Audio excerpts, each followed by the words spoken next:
언젠가 이제 마트를 가보는데요. 거기에 이렇게 써 있습니다. 행복을 담아 드립니다. 아니, 행복을 어떻게 담아주지? 물론 이제 할인 품목이 많아서 그런 것 같은데요. 제가 그러면서 놀랐습니다. 진짜 행복을 담는구나. 어떤 우유에, 그리고 어떤 특별한 과자에 행복이라고 다 써 있는 겁니다. 요즘에 다 행복으로 광고하더라고요.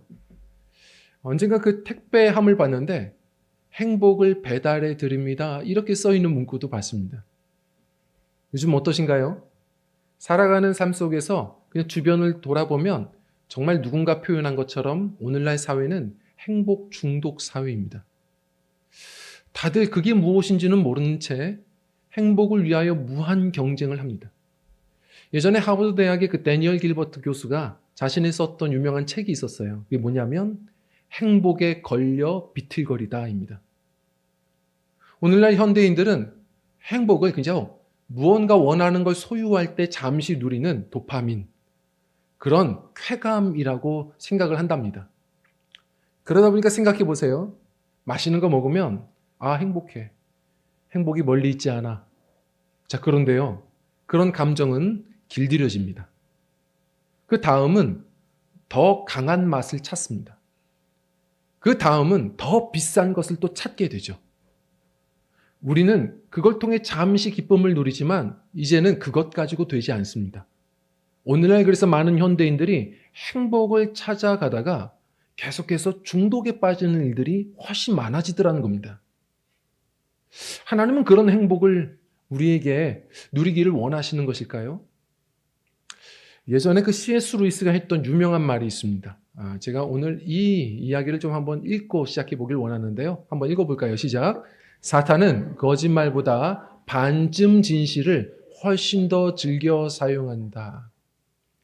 이해가 되십니까? 마귀는 절대로 그저 대놓고 거짓말로 다가오지 않습니다. 그러면 안 속아요. 약간 비슷한 말을 하는 겁니다. 그래서 반쯤 진실, half truth를 가지고서 우리에게 다가와서 우리의 신앙을 조금씩 비틀어가기 시작하는 겁니다. 특히나 오늘 말이 그렇습니다. 완전히 틀린 말은 아닙니다. 하나님은 자녀들이 행복하길 원하실 겁니다. 그런데 그 말에는요, 우리가 사용할 때 보면 우리는 세상의 성공을 우리가 정말 찾으면 그러면 행복할 것이라고 생각하는 거거든요. 그런데 사실 하나님은 그런 걸 원하지 않으십니다. 이 세상적인 일시적인 행복이 아니라 하나님과 함께 걷는 그 여정 속에 누리는 참된 행복을 우리가 누리기를 바라시는 거거든요. 자, 그래서 오늘 말씀도 이야기합니다.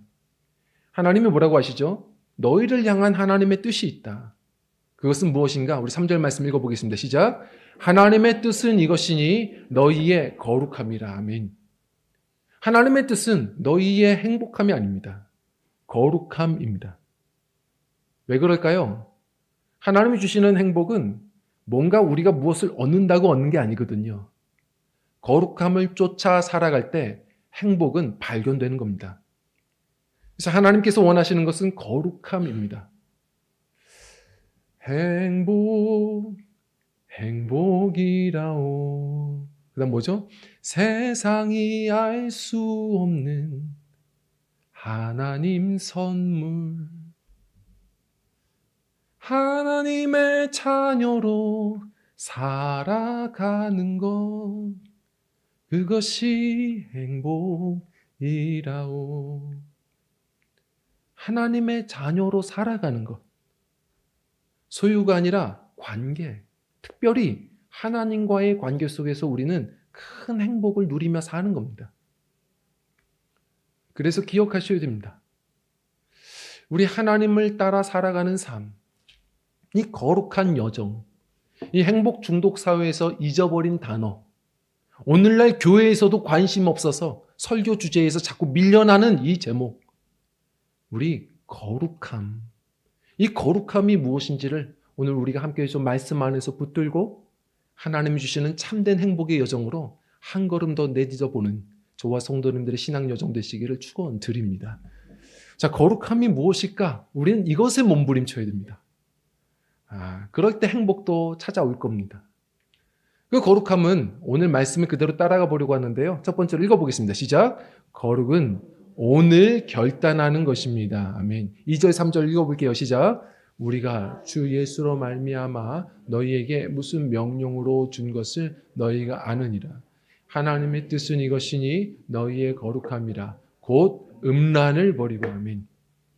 하나님이 우리에게 주신 명령이 있습니다. 말씀이 그렇습니다. 이 명령은 군사용어입니다.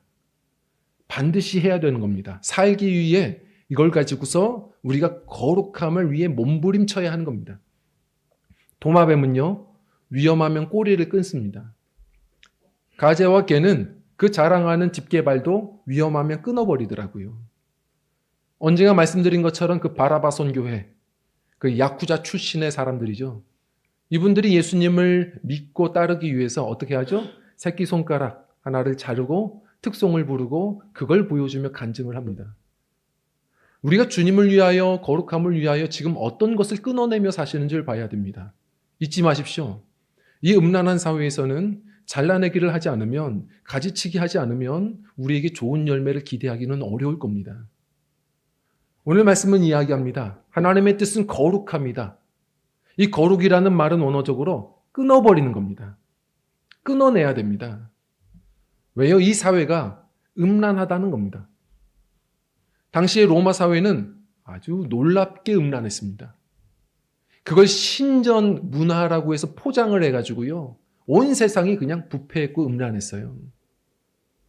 근데 우리도 마찬가지입니다. 성적으로, 영적으로 우리는 계속 음란함의 이 문화 속에서 살아갑니다. 가만히 있으면 안 됩니다.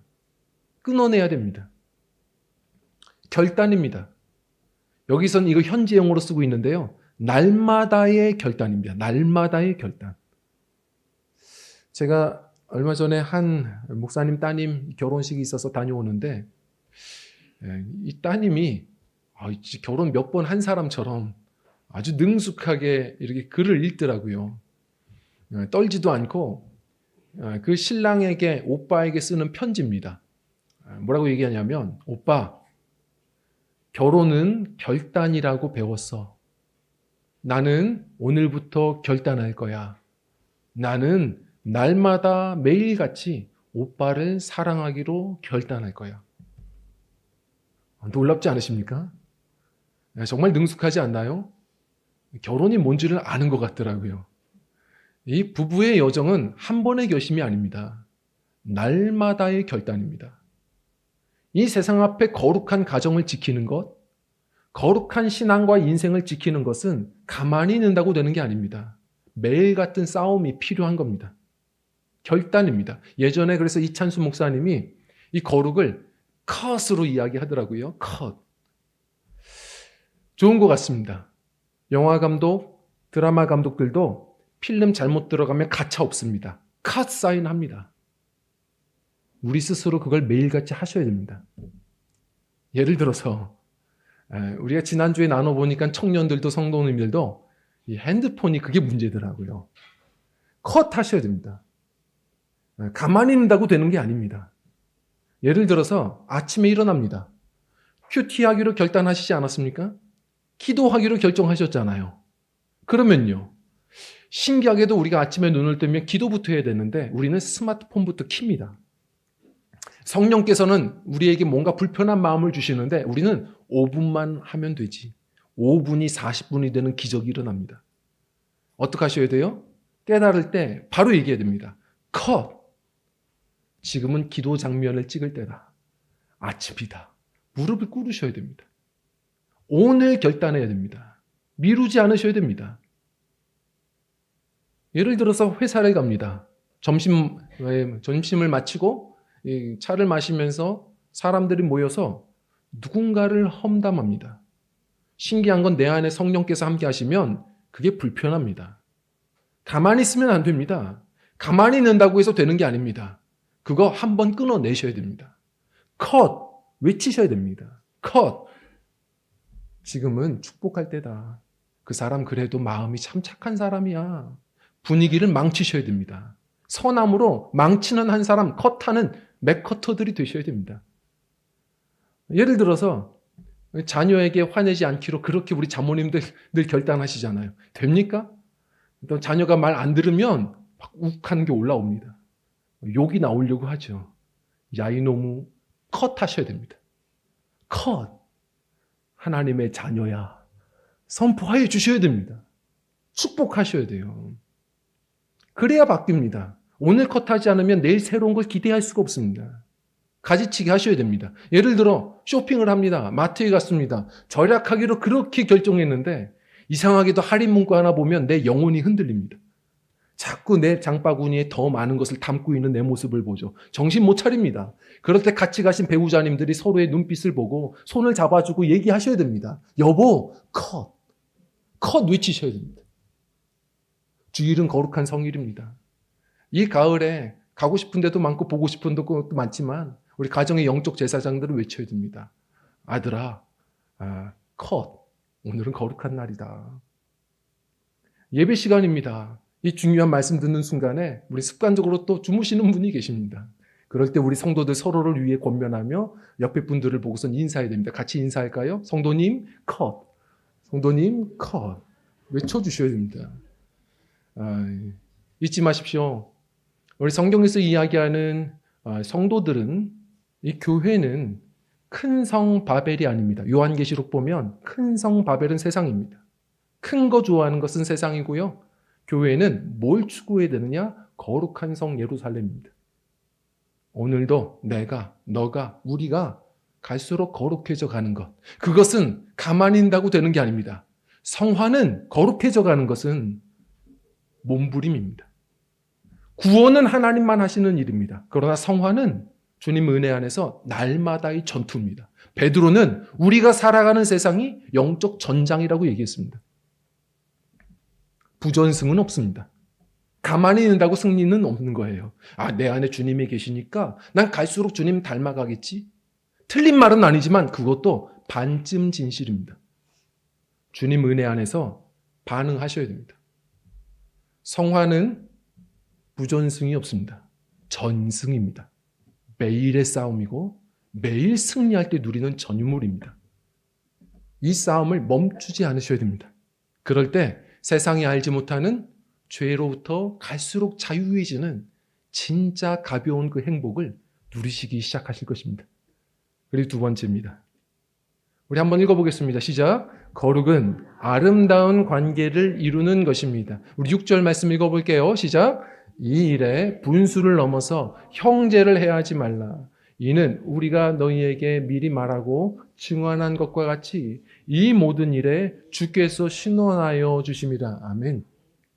갑자기 관계를 이야기합니다. 오늘 본문 말씀 다음은요, 뭐라고 하죠? 형제를 사랑하는 것. 거룩은 무엇이냐? 이방인들 앞에서도 단정히 행하는 것. 관계 속에서 드러나는 것. 관계를 통해 빛나는 것이라고 얘기합니다. 예배드리다 보면 성령께서 임하시는 것 같은 뜨거운 마음이 올 때가 있습니다. 좋습니다. 신앙 거룩입니다. 그러나 진짜 거룩은 생활 거룩이셔야 합니다. 삶 속에서 증명되어야 됩니다. 삶 속에서 드러나지 않는 모든 결심과 모든 그 뜨거움은 외식이라고 표현하는 겁니다. 절대로 우리가 잘하지 않을 겁니다. 관계 속에서 특히 빛나야 합니다. 예전에 유명한 영상이었죠. 누군가가 이 영상을 올려서 온 교회들이 다들 참 사회적으로 책망받았던 일들이 있었습니다. 어떤 사람이 자신의 집 앞에 이제 불법 주차된 한 차량을 보고 그래도 참고 친절하게 전화를 했다고 하죠. 여보세요. 지금 차량을 좀 빼주셔야겠습니다. 그랬더니 안 됩니다. 안 된다고요? 뭐가 안 됩니까? 지금 빼주셔야 저희가 나가죠. 지금 불법 주차하셨어요. 여기 그렇게 주차하시면 안 됩니다. 그랬더니 제가 지금 못 갑니다. 왜요? 예배 중입니다.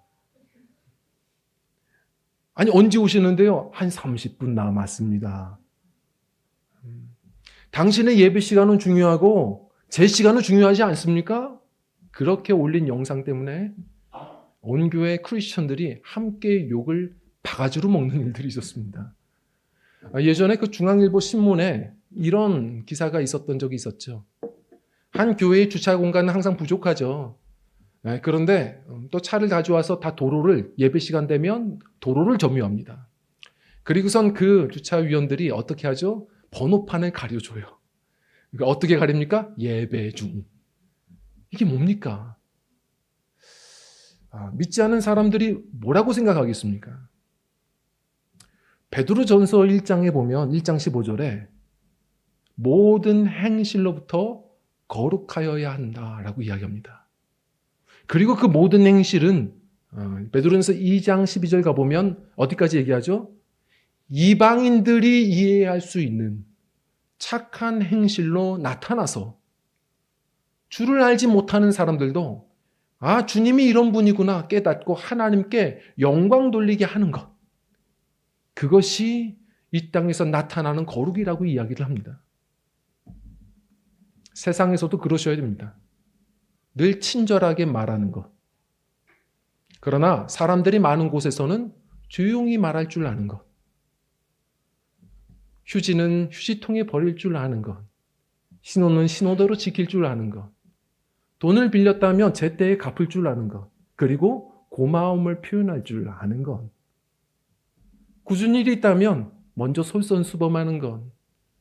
그리고 내게 맡겨진 그 업무에서는 성실할 줄 아는 것. 세상 사람들이 볼 때 밉지 않고 이런 분이라면 이분이 믿는 예수님은 진짜구나 느낄 줄 알게 하는 것. 그게 거룩이라고 합니다. 우리 믿음의 사람들도 마찬가지입니다. 형제들끼리 더욱 그래야 된다고 말합니다. 예배할 때 함께 예배해서 예배 끝나고 서로가 바라보며 웃으며 대화할 줄 아는 것. 반갑게 맞아줄 줄 아는 것. 내게 맡겨준 자리를 또한 최선을 다할 줄 아는 것. 서로의 슬픔과 짐을 대신 기도해 줄 줄 아는 것. 우리가 그러한 배려와 사랑 속에 주님이 하신 말씀처럼 너희가 서로 어떻게 할 때요? 사랑할 때 내 제자인 줄 알리라. 그 관계 속에서 드러나는 거룩이어야 합니다. 그리고 세 번째입니다. 우리 함께 읽겠습니다. 시작. 거룩은 날마다 성장하는 것입니다. 우리 1절 말씀 읽어보겠습니다. 시작. 그러므로 형제들아 우리가 끝으로 주 예수 안에서 너희에게 구하고 권면하노니 너희가 마땅히 어떻게 행하며 하나님을 기쁘시게 할 수 있는지를 우리에게 배웠으니 곧 너희가 행하는 바라 더욱 많이 힘쓰라. 아멘. 오늘 잘하고 계시지만 주님께서 부르신 날까지 안주하시면 안 됩니다. 더 힘써야 합니다. 언제까지요? 바울 사도가 말한 대로 우리는 그리스도의 장성한 분량까지 닮아가도록. 거룩은 한 번에 누리는 게 아닙니다. 계속 닮아가는 과정입니다. 늘 성장을 멈추지 않아야 한다는 겁니다. 생각해 보십시오. 게임 프로그래머들이 하는 말이 있습니다. 어떤 게임을 만들든지 간에 공통적으로 한 가지는 지킨답니다. 뭐냐면 이 안에 성장 코드를 넣는다는 겁니다. 예를 들어서 이 캐릭터가 시간이 지나면 키가 자라든지 능력이 많아지든지 뭔가 아이템이 늘어난다든지 이러한 성장이 보일 때 유저들은 놓치지 않고 더 깊이 빠져든다는 겁니다. 다른 거 생각할 것 없고 자녀들을 한번 떠올려 보십시오. 우리 자모님들은 아실 겁니다. 육아는 정말 전쟁입니다. 육아는 전쟁이지만 그것을 넘어서게 하는 기쁨이 있지 않습니까? 언제요? 아이가 커가는 걸 볼 때 그렇습니다. 이 옹알이였던 애가 커서 엄마라고 불러줍니다. 그렇게 아장아장 그냥 항상 네 발로 기어다니던 아이가 어느 순간 커가지고 책가방 메고 어린이집을 학교를 갑니다. 눈물이 납니다. 어떤 신학생이 물어보더라고요. 교수님 목회까지 하는데 힘들지 않으세요? 세상에 힘들지 않은 일이 있습니까? 근데 중요한 건 목회도 만만치 않게 힘들지만 목회는 영광스럽다. 언제? 목회를 하다 보면 나도 성도님들도 함께 예수님 안에서 자라가는 걸 본다. 그게 그렇게 위로가 되더라. 그게 행복입니다, 성도님들. 뭐가 행복입니까? 한평생 살아가면서 성도가 예수님을 닮아가는 것, 함께 예수님 닮아가는 거 볼 때 그건 진짜 세상에서 알 수 없는 행복입니다. 환경에 휘청거리는 인생이 아니라 예수님 안에서 날마다 기뻐하는 그것을 볼 때 이게 진짜 행복입니다. 언젠가 거룩한 재발견이라는 존 스토트 목사님의 책을 보는데 거기에 재미있는 그림이 나옵니다. 단순해요. 세 장에 걸쳐서 이렇게 나오는데요. 그냥 제가 그대로 단순한 그림이지만 그걸 잘라다가 이렇게 한번 보여드리려고 합니다. 사람들이 그래 내가 날마다 성화되어야지, 거룩해져 가야지, 예수님을 닮아가야지, 다들 성도들은 꿈꾼답니다. 그러나 왜 거룩해지지 않죠? 뭐라고 얘기하냐면 사람이 평균적으로 한평생 성도는 한 6,000번의 설교를 듣고 18,000번 기도를 하고 12,000번 찬양을 한답니다. 그런데 왜 우리는 그리스도 향기가 나지 않죠? 이 세 가지 중에 하나가 우리의 모습이라는 겁니다. 하나는 첫 번째 장을 봤는데 깜짝 놀랐어요. 저를 본 줄 알았습니다. 머리가 크고 몸은 작고 팔다리도 작습니다. 이 존 스토트가 나를 아나? 커요. 뭐라고 표현하냐면 특히나 오늘 현대인들 성도들이 그러는데요. 성경 공부 많이 합니다. 말씀 그렇게 많이 봅니다. 중요한 건 내가 알고 있는 게 내가 살고 있다고 착각한다는 겁니다. 절대 그거 거룩이 아닙니다. 단지 그냥 머리만 커집니다. 다른 사람들 정죄하는 건 빠릅니다. 내 삶은 변화가 되지 않습니다. 자, 그 다음에는 두 번째 모델은요. 우리 한국교회에 또 이런 성도님들도 많습니다. 머리가 작습니다. 팔다리도 작아요. 그런데 가슴이, 몸이 이렇게 커요. 예를 들어서 기도만 하시는 분들입니다. 말씀 생활 안 합니다. 어떤 체험을 좋아하고 어떤 그런 감정을 좋아합니다. 그런데 중요한 것은 감정은 이랬다 저랬다 하거든요. 길들여집니다. 또 그것이 식어지면 늘 항상 허기가 지고 영적인 깊은 밤도 경험하고 항상 그렇게 우리는 또 마음의 무너짐을 경험할 때가 많습니다. 말씀이 없습니다. 삶이 없고 그냥 감정만 좋아하는 겁니다. 또 어떤 분들은 세 번째입니다. 말씀 관심 없습니다. 기도도 안 합니다. 중요한 건 다리는 축구 선수입니다. 모든 교회의 봉사 행사들은 앞장서서 합니다. 중요한 건 누구보다 열심히 사는 것 같지만 그것은 말씀과 무관한 삶입니다. 결국은 내가 이렇게까지 섬겼는데 항상 보상심리 잘하지 않습니다. 쉽게 상처받을 겁니다. 이 거룩이라는 것은 이런 것이 아니라 다시 이야기하지만 에베소서 4장 13절 같이 읽어볼까요? 시작. 우리가 다 하나님의 아들을 믿는 것과 아는 일에 하나가 되어 온전한 사람을 이루어 그리스도의 장성한 분량이 충만한 데까지 이르리니. 아멘. 자녀들 보시면 압니다. 어린아이들이 먹기만 하나요? 그건 병입니다. 잘 먹고 그만큼 잘 놀고 그리고 그만큼 잘 쌓아야 합니다. 우리가 그렇습니다. 열심히 하나님의 양식을 말씀을 잘 먹고 그걸 기도로 잘 누리고 녹이고 그리고 나서 그 결단을 가지고 삶으로 살아가는 것.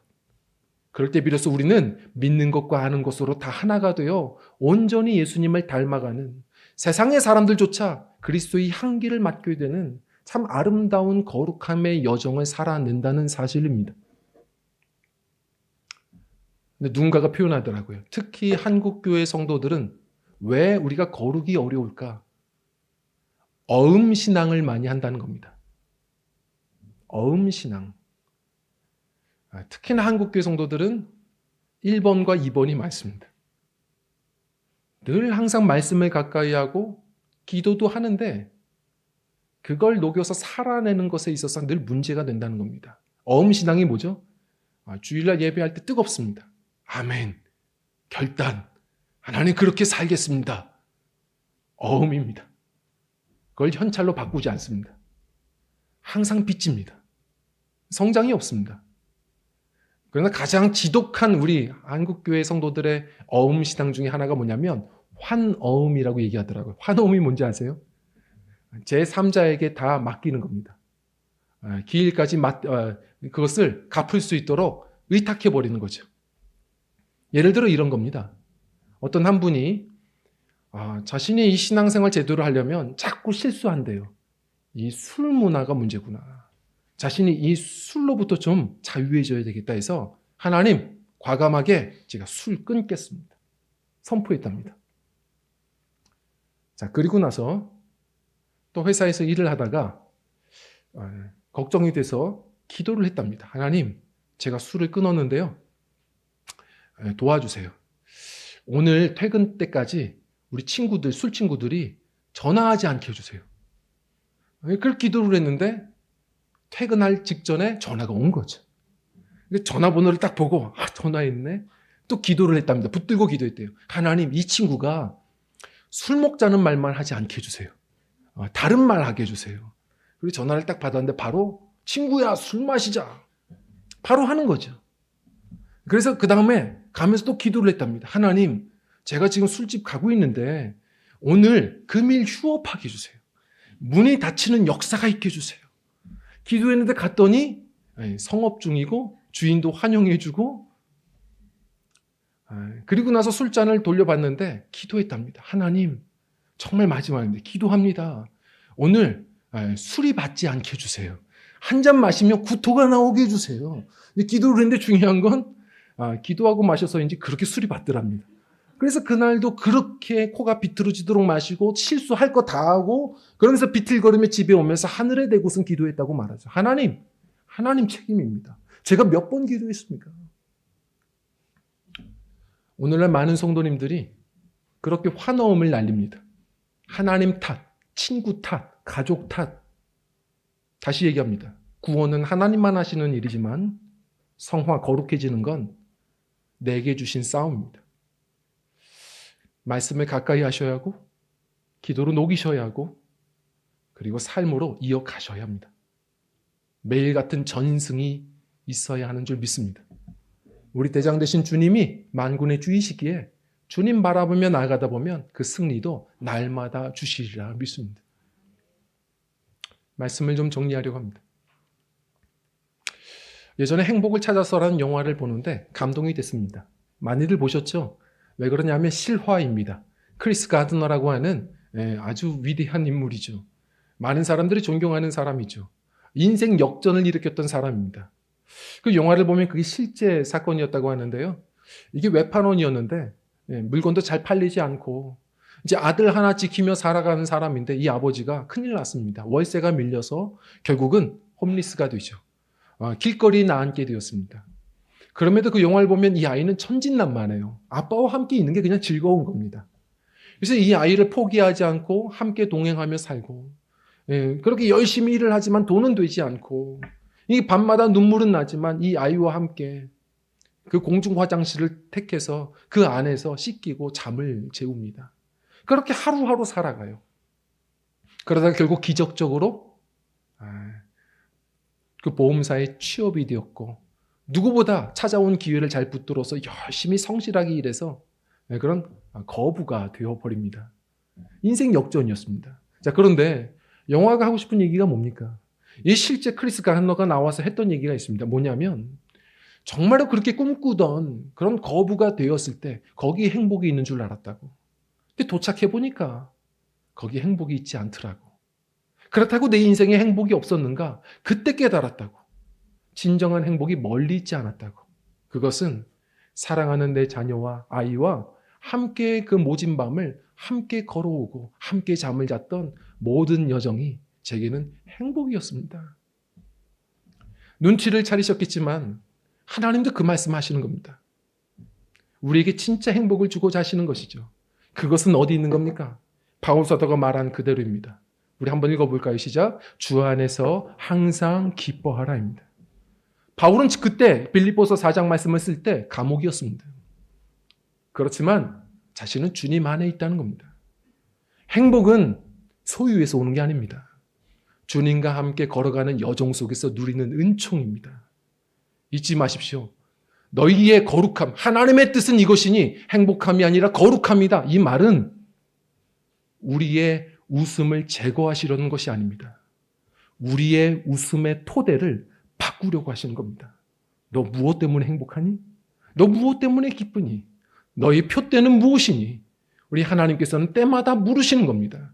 그것 붙들면 행복하겠습니까? 우리의 표대는 날마다 내 앞서 행하시는 예수님인 줄 믿습니다. 주님과 함께 그리 걸어갈 때 잊지 마십시오. 거룩을 쫓을 때 행복도 누리게 되실 겁니다. 우리가 그리스도 안에 놓여 있을 때 그 안에서 참된 행복도 발견하시리라 믿습니다. 그런 행복의 토대를 바꾸신 우리 하나님의 은혜, 우리가 설레는 마음으로 우리가 받아들이며 이 새로운 한 주간 우리 결단했으면 좋겠습니다. 주님과 함께 걷겠습니다. 이 세상 앞에서 거룩한 주의 말씀 붙들고 주님을 쫓겠습니다. 우리가 주님과 함께 동행하겠습니다. 결단하며 나가는 믿음이 되셔서 갈수록 이 세상의 죄로부터 자꾸 가지치기 되고 자유함을 누리는 그런 행복, 주님과 함께 수많은 관계 속에 사랑의 열매를 맺는 그런 행복, 세상이 알지 못하는 예수님을 갈수록 닮아가고 자라가는 그런 행복, 주님 주시는 참된 행복도 누리며 살아내시는 거룩한 주의 백성들, 저와 성도님들 되시기를 간절히 축원드립니다. 함께 찬양하고 기도하겠습니다.